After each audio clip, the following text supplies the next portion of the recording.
ambassador, now giving you his welcoming flight. Now may I call on Lakas, our white-bellied sea eagle. At ayan na silang folks. Yeah, there you go. Palakpakan po natin si Lakas. Ayan, okay. Previewing muna tayo kay Lakas ngayong umaga, folks.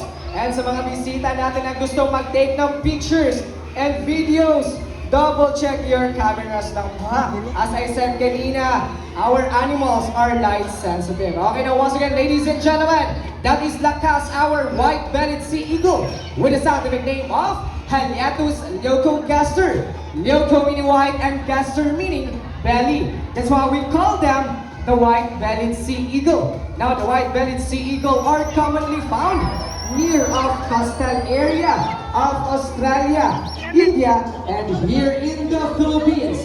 Now, the white-bellied sea eagle are the second largest eagle here in the Philippines, with a wingspan that can reach up to 2.2 meters or 7.5 feet. So ganyan po kalapad yung kanilang mga pakpak, lalong-lalo na pag nasa adult size na si Lakas po. Now, Lakas here is a bird of prey or raptor.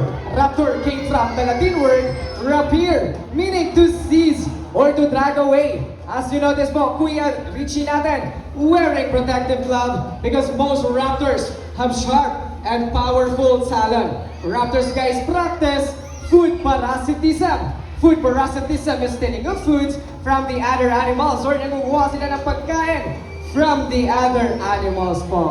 Okay, now, in the Philippines, we have 51 species of raptors.